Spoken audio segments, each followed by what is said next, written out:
Well, guys, game's not even over yet. However, the Raptors are getting beaten up pretty bad by the Utah Jazz. It's right now 103-86 with a minute 37 to go. But don't look at the score to dictate your thoughts on this game. Put into perspective, Lowry and Kawhi Leonard only played the first half of the game, and they start the second half with their starting lineup. You know, Rudy Gobert, I don't know if they started Rudy Gobert in the second half, but I know Mitchell, Rubio, Joe Ingles, they all started that second half, as the Raptors did not start any of their starters, and it was more or less the bench mob out there for the start of the second half, where they got slaughtered coming out of the gate. And really you want to look at the first half, and that right there would kind of dictate where this team is at and how they looked. First quarter wasn't the greatest for the team. They looked a little sluggish off the bat. However, they did come on later on in the first quarter, started making some shots, started playing hard defense. And then the second quarter is when we really got to see what this team can do when they're at their best. They score 33 and they only give up 18. Great job by the team, just grinding everything down, playing hard defense, forcing turnovers, being a grinded out type of team, and I loved what I saw there. Great job. If we're running through stats real quick, Kawhi Leonard, guys, in 18 minutes, he had 17 points, 5 rebounds, and a steal. 6 of 12 shooting, 4 of 8 from the free throw line, and 1 of 2 from 3. Kawhi Leonard with a beautiful, beautiful game. And a couple really tough shots that he made look very easy, as he usually does.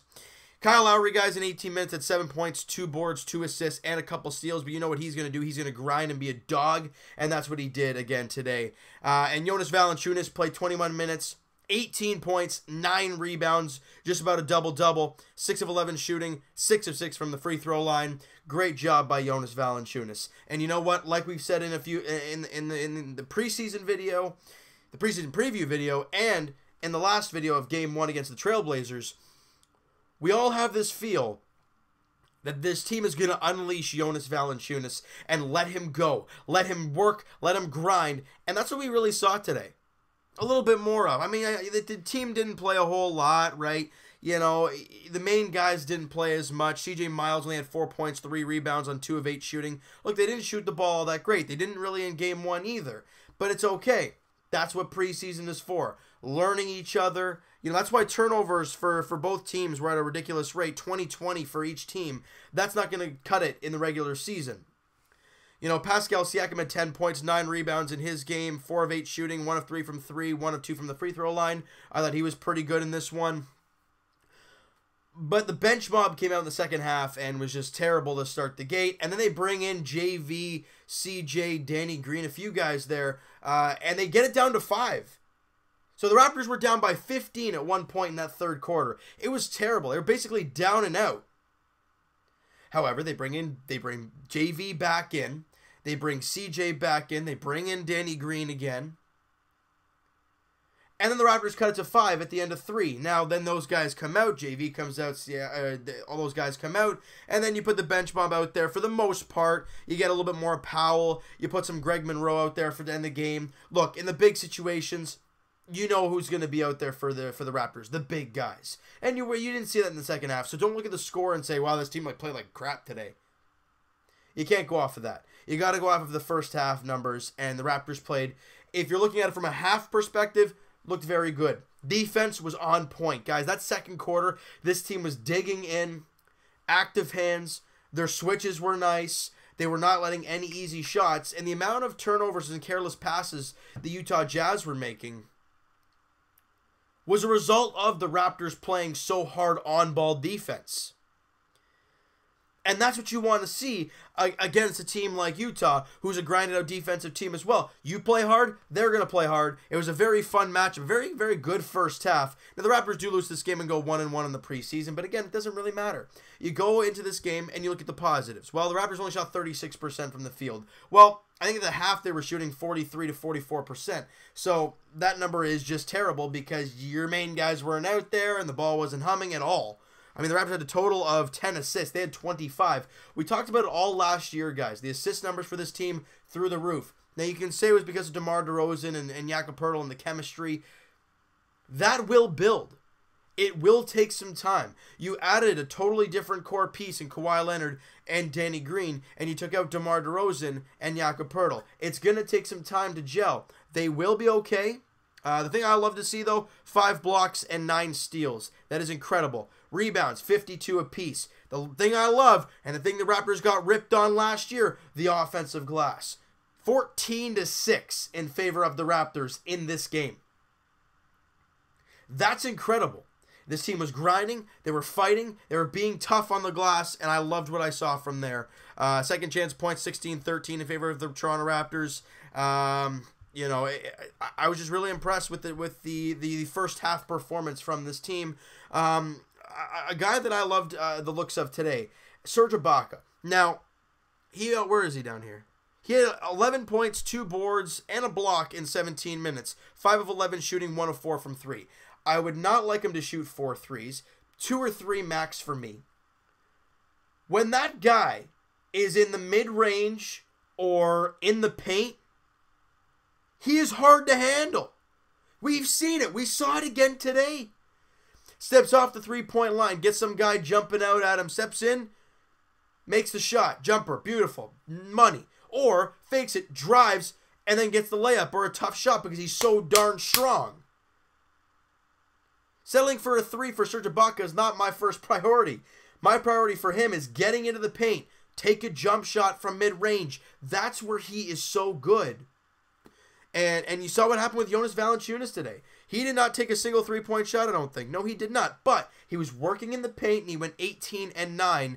If he played a full game like we are used to seeing from JV, and we're probably going to be seeing this year, he would have an easy double-double in that game. Probably a 20-12, game. I mean, hypothetical, we don't know exactly what would have happened, but I was really impressed.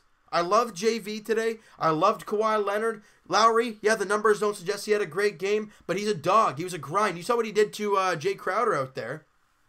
Clearly, there's double technical. They're talking to each other. Next play, Crowder gets the rebound. Lowry goes in, misses the swat to get the ball out of the way. Kind of gets in Crowder's lane. Crowder gives him an elbow into the side of the head. Now, was Kyle Lowry in his grill? Yes. But that's what he does. He gets under the skin of people, and then they get the offensive foul. Raptors get the ball back. You know, it's the small things that Kyle Lowry does for this team. Is he going to put up 30 a game? No. Is he going to put up 25 a game? No. Will he give you double-doubles here and there? Yes. But he's going to give you hard defense. He's going to give your other guys good looks, and he's going to be a dog.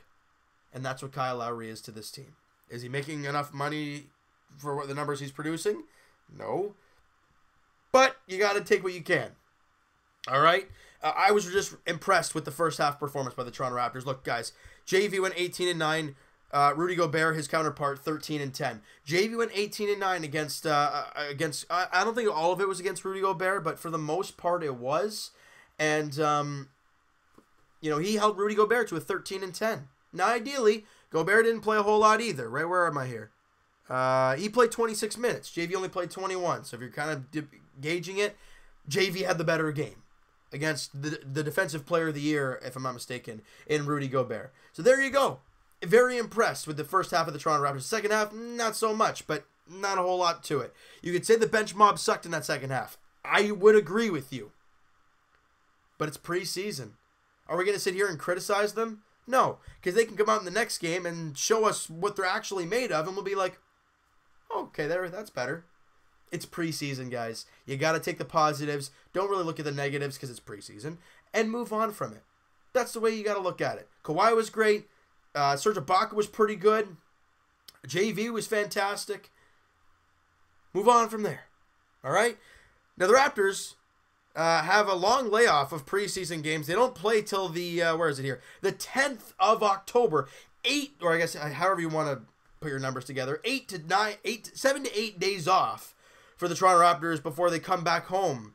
And actually, I think they're playing in Montreal, if I'm not mistaken, right? Yeah, at the Bell Center in Montreal against the Brooklyn Nets. It's a 7 p.m. tip-off 8 days from now, 7 days from now. So it's quite a while between games. And then they play the 10th. They play the 11th down in... Did they go from Montreal to New Orleans in one night?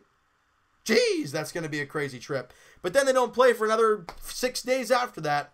Crazy stretch. Let's just get to October 17th, guys. One day at a time, all right? So you know what, guys? That is going to do it for this one. If you guys enjoy this video and you guys enjoy the first half in this one, smack that like button. I do appreciate that. Hit the subscribe button if you guys have not already. Comment down below, who are you impressed with?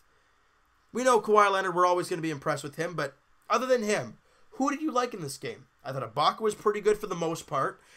I thought JV was great.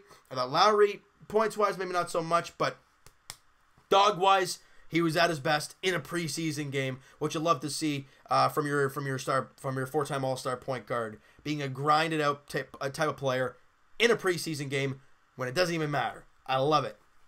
I love it because it's getting him into game form. That's what you want to see. You don't want to see any lazy play in preseason because it's like every coach says. You practice, or you play the way you practice. And technically this is practice in a game format. And Lowry's playing hard. So he'll play like that in a game. That's what we like to see, all right? So you know what, guys? I really do appreciate all your guys' support. And Evan and I will talk to you guys, okay. It'll be Thursday podcast edition. Link is in the description for the podcast channel and for the podcast itself on iTunes, guys. Like I said just now, thank you guys very much for all your support and all that great stuff. I really do appreciate it. All the love from you Raptor fans. We're getting closer and closer to the season beginning. After these 2 preseason games, we were fired up for game 1. And now I'm like, okay, let's get the season going. But I know they need it. I know they need the 4 games. I know they need it. But I think we can all agree we want to get the meaningful stuff going. And speaking of meaningful stuff, the Toronto Maple Leafs. So I said podcast. Twitter's down below. Follow up, send me a DM, do all that great stuff. And by the way, before I even talk about what's happening tomorrow, well, I'll say it first. Leafs and Montreal Canadiens. Game 1 of 82, the first game of the season for the Toronto Maple Leafs. Tomorrow night, 7 p.m. puck drop at Scotiabank Arena. I will be live streaming that on YouTube, guys. So, guys, be ready. 6:45 in that range is when I'll be starting up the live stream. Joining in so we can see the pregame ceremonies. We can see everything going on. Stand for the anthem and all that stuff. It'll be a lot of fun. I hope you guys will enjoy it. I hope you guys will join me. It'll be a great time. I know that for sure. I'll be answering your questions as the game going on. But all that great stuff is going to be happening tomorrow, all right? And we'll talk to you guys Raptors edition.